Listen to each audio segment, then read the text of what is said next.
प्रिय श्रद्धालुओं, जय श्री कृष्णा, जय श्री राम, जय श्री राधे राधे, जय श्री महाकाल। इस प्रवचन में आपको श्रवण कराएंगे रामचरितमानस उत्तरकांड की चौपाइयों की मूल पाठ, हिंदी अर्थ एवं व्याख्या। पन्नगार असनीत श्रुति सम्मत सज्जन कहें, अति नीचौशन प्रीत करिए जान निज परम हित। हे गरुड़ जी, यह नीति वेद सम्मत है और सज्जन पुरुष भी कहते हैं कि अपना जिससे परम हित हो उस अत्यंत नीच से प्रीति करनी चाहिए।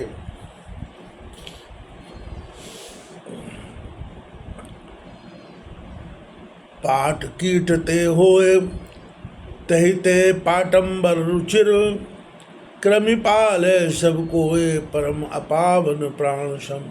हे तात, देखिए रेशम कीड़े से होता है और उससे सुंदर पाटंबर बनता है।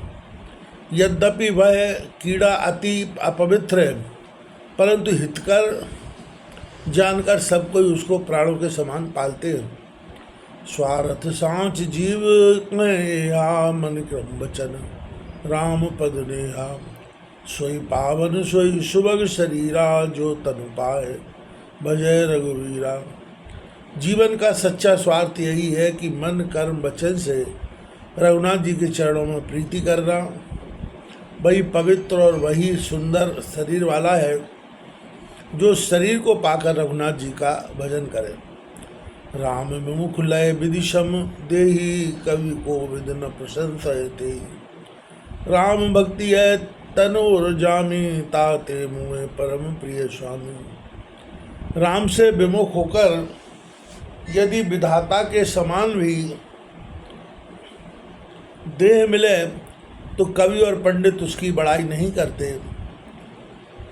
इस मेरे शरीर तथा हृदय में राम भक्ति उत्पन्न हुई है, इस कारण हे स्वामी, यह मुझको बहुत प्यारा है। तजौ न तनु निज इच्छा मरना, तनु बिन वेद भजन भजन नहीं बरना। प्रथम मोह मोह बहुत बिगोबा, राम विमुख सुख कबहु न शोभा। इसी कारण शरीर नहीं त्यागता हूँ और वैसे भी मेरी इच्छा से मृत्यु है। वेद ने कहा है कि शरीर के बिना भजन नहीं हो सकता। पहले तो मुझको भी मोह ने बहुत दुख दिया और श्री रामचंद्र जी से विमुख होने के कारण मैं कभी सुख से नहीं सोया।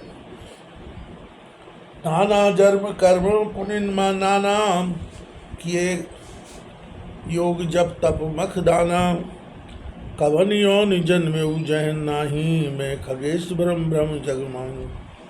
अनेक जन्म लिए और कर्म भी अनेक किए, फिर योग जब तप दान दिए किए। हे गरुड़ जी, ऐसी कौन सी योनि है जिसमें जन्म लेकर मैं जगत में नहीं ब्रह्माऊँ। देखूँ सब कर कर्म गुसाई, सुखी न भयो अभय की नाही। सुध मोहि नाथ जन्म बहु केरी, शिव प्रसाद अति मोह न गेरी। हे गोसाई, मैंने सब कर्म कर देख लिया है, परंतु इस समय की नाही कभी नहीं हुआ। मुझको बहुत जन्मों का स्मरण है, क्योंकि हे नाथ, शिव जी के प्रसाद से मोह ने मेरी मति नहीं घेरी है।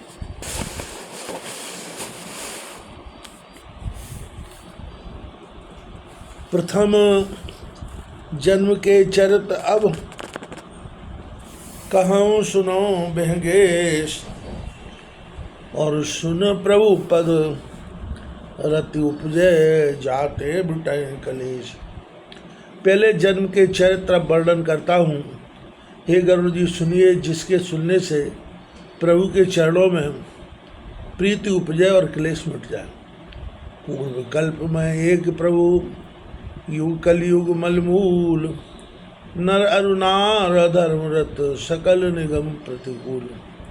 हे प्रभु, पहले कल्प में एक युग कलयुग नामक पाप का मूल था। उसमें नर और नारी धर्म में प्रीति करने वाले सब वेद शास्त्र के प्रतिकूल थे। तय कलयुग कौशल पुरजाई, जन्मत भयो शूद्र तनु पाई। शिव सेवक मन क्रम अरुबानी, आन देव निंदक अभिमानी। उसी कलयुग में अयोध्यापुरी में जाकर मैं शूद्र का शरीर पाकर जन्मा। मैं शिवजी का मन कर्म और वचन से सेवक था, किंतु अन्य देवताओं का निंदक और अभिमानी था। धनमद मत्त परम्बा चाला, उग्र बुद्धि उर्धम विशाला। यद्यपि रहे रघुपति राजधानी, तदपि न कछु मैं वहाँ तब जानी। धन के मद से मत और बहुत बोलने वाला था, तीक्ष्ण बुद्धि और हृदय में बड़ा पाखंड था। यद्यपि मैं राम जी की राजधानी में रह रहा था, परंतु तो भी मैंने रघुनाथ जी की महिमा कुछ भी नहीं जानी। अब जाना मैं अवध प्रभावा, निगमागम पुराण अशगावा। कब जन्म अवधवश जोई, राम परायण सो पर होई। अब मैंने अयोध्या का प्रभाव जाना, जो वेद पुराण शास्त्र ने ऐसा गाया है कि किसी जन्म में भी जो कोई अयोध्या में जाकर वास कर ले, वह निश्चय राम परायण अर्थात रघुनाथ जी का पूरा प्रेमी हो जाता है। अवध प्रभाव जानत प्राणी, जब उर्वशय राम धनु पाणी। सो कलि काल कठिन उर्गारी, पाप परायण सब नर नारी। हे प्राणी, अयोध्या का प्रभाव तब जानते हैं जब हृदय में धनुष बाण लिए श्री रामचंद्र जी वास करते हैं।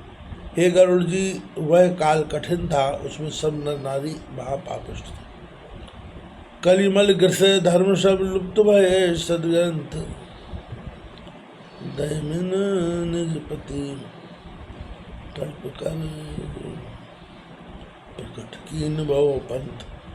कली के पापों ने सब धर्मों को ग्रस लिया, अच्छे ग्रंथ लुप्त हो गए और पाखंडियों ने अपने मन की कल्पना करके बहुत से पंथ निकाल लिए, अर्थात कोई नवीन पंथी, कोई शरणदासी, वेद त्यागी समाज हो गए। भाई लोग सब मोह बस, लोभ से शुभ कर्म सुन हरियान ज्ञान निधि। कब हूँ कछुक कल धर्म,